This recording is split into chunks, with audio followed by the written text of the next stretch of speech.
Hello everyone, welcome back to my channel মুহা দাসের আরও একটা ব্লগে সবাইকে ওয়েলকাম। তোমরা সবাই কেমন আছো? আশা করছি ভালো আছো। তো দেখো, তোমরা কিন্তু ভিডিওর থাম্বনেল দেখে বুঝতে পেরেই গেছো যে এটা একটা বিয়েবাড়ির ব্লগ। হ্যাঁ বন্ধুরা, তোমরা ঠিকই দেখেছো, শীতকালের প্রথম বিয়েবাড়ির নিমন্ত্রণ ছিল। আর সেটা ছিল আমার ননদের মেয়ের বাড়ি, মানে আমার পিস্তুত ননদের মেয়ের বাড়ি, মেয়ের বিয়ে আর কি। সরি, মেয়ের বাড়ি না, মেয়ের বিয়ে, ওই সেখানেই নিমন্ত্রণ। তো দেখো, দুপুরবেলা যেহেতু আমাদের এক জায়গায় খাওয়ার নিমন্ত্রণ ছিল, তো তারপরে না সত্যি যেতে ইচ্ছে করছিল না, কিন্তু যাই হোক নিমন্ত্রণ করে গেছে, অনেক আশা করে জামাইবাবু দিদি, যেতে তো হবেই, সেই জন্য সবাই মিলে বেরিয়ে পড়লাম। তো দেখো, এখানে মা, আমি, দিদি ভাই আর পিছনে আমার বড়মশাই, আমার শ্বশুরমশাই আছে। তো শ্বশুরমশাইও এক জায়গায় নিমন্ত্রণ আছে সন্ধেবেলাতে, বিয়ে, মানে সেখানে বাবা নেমে গেছে। তো বাবাকে নামিয়ে আমরা আবার যথারীতি বিয়েবাড়ির উদ্দেশ্যে রওনা দিলাম। তো মা, আমি, দিদিভাই আর পিছনে বাচ্চা তিনটে, আর আমার বড়মশাই বসে আছে, আর সামনে আর কি দাদা ভাই বসে রয়েছে। ব্যাস, ফুল ফ্যামিলি নিয়ে চললাম বিয়েবাড়িতে। আর এইটা দেখো, মনে হচ্ছে যত সম্ভব মসলন্দপুরের ওখানে। তো যাই হোক, ওখান থেকে কিন্তু বিয়েবাড়ি যেতে আমাদের বেশ 10-20 মিনিট সময় লেগেছিল। তো দেখো, আমরা কিন্তু মানে কথা বলতে বলতে বিয়েবাড়ি পৌঁছে গেছি। আর খুব সুন্দর কিন্তু সাজিয়েছিল। প্রথমে ভেবেছিলাম ওটা, তারপরে ভাবলাম না, পরেরটা আর কি, মানে পরের এখনও বিয়েবাড়ি আছে। তো পাশাপাশি দুটো বিয়ে হচ্ছিলো, তো কনফিউশন হয়ে গেছে আর একই রাস্তাতে। তো যাই হোক, এই হচ্ছে আমাদের বিয়েবাড়ি। তো খুব সুন্দর করে আয়োজন করা হয়েছিল। আসলে জানো তো, মেয়ের বাবারা কিন্তু এই আজকের দিনে তার সারা জীবনের অর্ধেক সঞ্চয় খরচ করে দেয় তার মেয়ের বিয়ের জন্য। সারা জীবন কষ্ট করে উপার্জন করে, সেটা কিন্তু মেয়ের বিয়েতেই খরচ করে দেয়। তাই কোনো বাবাকেই বা কোনো বিয়েবাড়ির অনুষ্ঠানকেই একদম কিন্তু ছোট করা উচিত নয়। তার বাবা কিন্তু যথাসামান্য চেষ্টা করে তার মেয়েকে ভালোভাবে সাজিয়ে গুজিয়ে দেওয়ার এবং সমস্ত অনুষ্ঠান নিয়ম মানার। তো দেখো, আমি আর আমার বড়মশাই বসে পড়েছি, আর ওদিকে তো তোমাদের নতুন বর বউকে দেখালাম, যেটা হচ্ছে বিয়ের কোণে, ওটা হচ্ছে আমাদের ভাগ্নি হয়। আর এই যে দাদা ভাই আর দিদি ভাই, ওরা তো ফটো তুলবে না, জোর করে বললাম একটু তুলুন। তারপরে দেখো, দুই ছেলেকে নিয়ে শাশুড়ি মা আর কি ফটো তুলছে। মা আর কি দুই ছেলেকে নিয়ে ফটো তুলতে, মানে মা বলছে না, আমি বলেছি যে তুমি তোলো মা, এমনি তো সচরাচর কোথাও তেমন যাওয়া হয় না, তাই তোলো। আবার একসাথে না কোথাও গেলে খুব ভালো লাগে, আর সেই সব মুহূর্তগুলি একটু ক্যামেরা বন্দি করতে পারলে আর কি চাই বলো তো। তো দেখো, এখানে বাবা আর মেয়েতে মিলে আইসক্রিম খাচ্ছে। আর শুধু ওরা খাবে, আমরাও কিন্তু একটা করে আইসক্রিম নিয়ে নিয়েছি।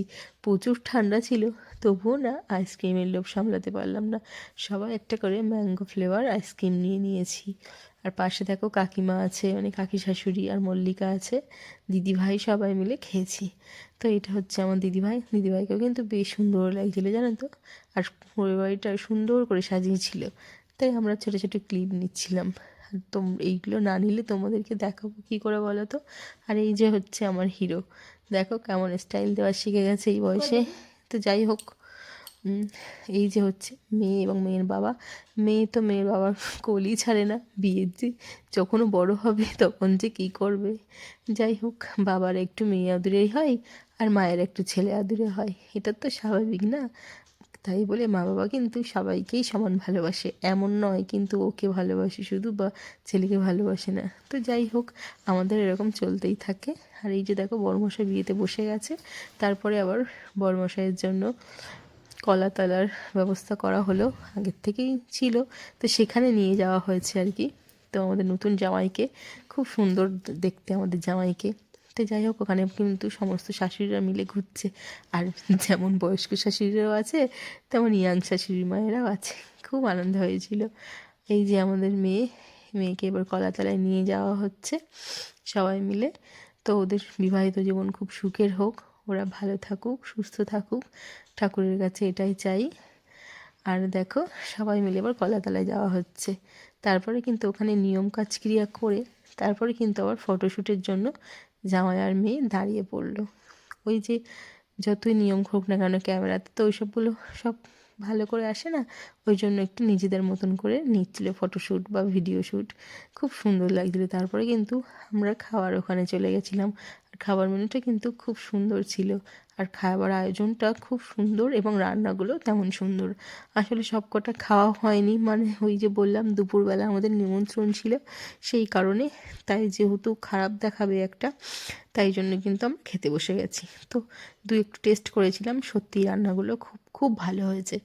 তো তারপরে সবাইকে টাটা বলে আমরা কিন্তু বাড়ির উদ্দেশ্যে রওনা দিলাম, কারণ আমাদের তো আবার ফিরতে হবে, অনেক রাত হয়ে গেছিলো। আর শীতকাল বুঝতেই পারছো। আর বাচ্চারা দেখো, ওদের ঠান্ডাও লাগে না, কিছুই হয় না, ওরা কিন্তু সোয়েটার পরেনি কেউ, সবাই মিলে খুব নাচ গান হুড়োহুড়ি করছে। আর বাচ্চারা এক জায়গায় হলে বুঝতেই পারছো, আর পাশে গান চলছে, তার মানে কতটা এক্সাইটেড ওরা, মানে কতটা আনন্দ করতে পারে। তারপরে আবার সামনে পরীক্ষা, তো যাই হোক সবাই, আর দেখো ওর কাকুও লেগে গেছে নাচ করতে, কী আর করা যাবে। তো বাবা মেয়ে তারপরে কাকু সবাই মিলে নাচ গান শুরু করে দিয়েছে। আর আমরা কিন্তু বার হয়ে গেছি প্রায়, দেখো।